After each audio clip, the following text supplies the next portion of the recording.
మన విష్ణు గారు మీరేమంటారు? ఒంటరిగా ఒక మాజీ ఎమ్మెల్యేని ఆ రకంగా సెల్లో పెట్టి అంత రకంగా బాధించాల్సిన పరిస్థితి ఉందంటారా? అంటే వాళ్ళు ముందు రెడ్ బుక్ ప్రారంభించిన రోజే చెప్పడం జరిగింది, ఏమేం చేయబోతున్నాము, ఎట్లా చేస్తున్నామని చెప్పని.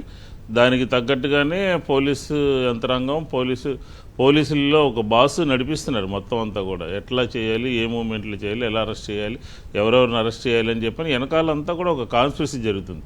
ముందు పక్కనేమో మాకు ఏమీ కక్షలు లేవు, కార్పణ్యాలు లేవు అంటున్నారు, వెనక నుంచి ఆదేశాలు ఇస్తూ నడిపిస్తున్నారు. అలాంటిది మొన్న ఈరోజు ఒంటరిగా పెట్టడం కాదు, అతన్ని అరెస్ట్ చేసినటువంటి రోజే 8 గంటల పాటు పోలీస్ స్టేషన్లో లాకప్లో వేయడం జరిగింది. 8 గంటల పాటు. 8 గంటల తర్వాత బయటికి తీసి అప్పుడు విచారణ పేరు మీద, అరెస్ట్ పేరు మీద ఇచ్చేశారు. తర్వాత ఇప్పుడు సబ్ జైల్లో కూడా ఒక ఒంటరిగా ఒక సెల్లో వేయటం అంటే అది ఎవరు కూడా కనపడకుండా, పిలిస్తే పలికేవారు లేకుండా ఒక రకమైనటువంటి టార్చర్ అనమాట. టార్చర్ పెట్టడము, కక్ష సాధింపు ధోరణిలో వ్యవహరించడము, వాళ్ళు అనుకున్నటువంటి సాధించడము, వాళ్ళ ముందున్నటువంటి కర్తవ్యాన్ని నెరవేర్చుకోవడము, ఈ రెడ్ బుక్ రాజ్యాంగం అనేది స్పష్టంగా ఈ రకమైనటువంటి పద్ధతుల్లో నడుస్తూ ఉంది. ఇది అందుకనే కోర్టు దృష్టికి తీసుకెళ్ళడం జరిగింది. కోర్టు కూడా సానుకూలంగా స్పందించి ఫర్దర్గా ఏం చేయాలి, ఎట్లా చేయాలి అనేది కూడా ఒక డైరెక్షన్ ఇచ్చినట్టు. కాబట్టి ఏంటంటే ఏదైతే అధికారికంగా రెడ్ బుక్ రాజ్యాంగం పేరు మీద ఎవరైతే అనుకున్నారో, ఎవరైతే టార్గెట్గా ఉన్నారో వాళ్ళని ఏం చేయదలుచుకున్నారో ఆ రకంగా చేస్తున్నారు పోలీసులతో అని చెప్పనేది మనకి ఇప్పుడు స్పష్టంగా అర్థమవుతున్నటువంటి అంశం. దీనికంతా ఏంటంటే పొలిటికల్ పిక్చర్ ఇస్తుంది. పొలిటికల్ పిక్చర్ నుంచి డైరెక్షన్ తీసుకోవడమే కానీ వెనకాల ఉన్నటువంటి ఒక పోలీస్ బాస్ అంతా కూడా నడిపిస్తూ ఉన్నారు. ఎట్లా చేయాలి ఏంటనేది ఇది రాబోయే రోజుల్లో దాని మీద కూడా వైఎస్ఆర్ కాంగ్రెస్ పార్టీ సీరియస్గా తీసుకుంటుంది. రైట్, ఇది చాలా దుర్మార్గం అనిపిస్తుంది. నేనైతే ఆశ్చర్యపోయాను, ఏమి ఇంత కొన్ని క్రూరంగా కూడా పోలీస్ వ్యవస్థతోటి రాజకీయ వ్యవస్థ పనిచేయిస్తుందా? మరి గతంలో అది అనుకుంటే మీ ప్రభుత్వం అసలు ఏం చేయనట్టే లెక్క.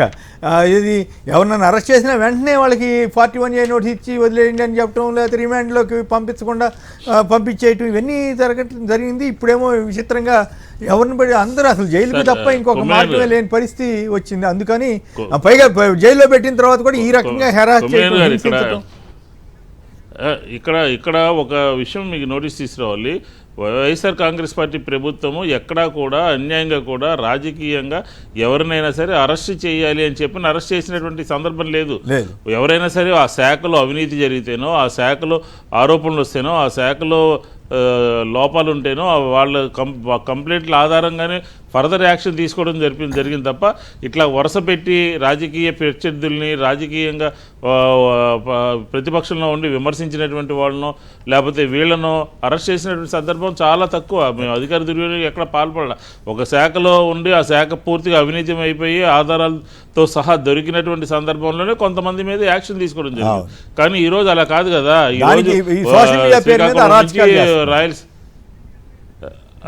సోషల్ మీడియా పేరు మీద న్యాయవాదుల్ని, కళాకారుల్ని, రచయితల్ని, ఎమ్మెల్యేలని, ఎంపీలని రకరకాలుగా జరుగుతుంది. ఆ అరెస్టులకి ఈ అరెస్టులకి డిఫరెంట్ ఒపీనియన్ ఉంది. వేరే విధంగా చూడాల్సిన అవసరం ఉంది. అక్కడ అప్పుడు సోషల్ మీడియాలో ఎవరైనా అసహ్యంగా మాట్లాడుతున్నారని కేసు పెడితేనే అమ్మో ఇంకేముంది స్వేచ్ఛ అని చెప్పినటువంటి చంద్రబాబు నాయుడు గారు, ఇంకా ఈనాడు, ఆంధ్రజ్యోతి, ఇప్పుడు మాత్రం వీళ్ళన్ని బూతులు మాట్లాడడం. నిన్నగాక మొన్న చింతమనేని ప్రభాకర్ అన్ని బూతులు మాట్లాడితే ఏమైందండి? కేసు ఏమైనా పెట్టారా? అందరూ ఎందుకు బూతులు అని బూతు పత్రిక ఇవాళ ఏదో రాస్తుంది. అసలు మరి టీడీపీ వాళ్ళ బూతుల గురించి మరి సాక్షిలో వచ్చి చదువుకోమనండి ఒకసారి. పచ్చి అబద్ధాలు రాయడానికి వాళ్ళు అలవాటు పడ్డారు. రైట్.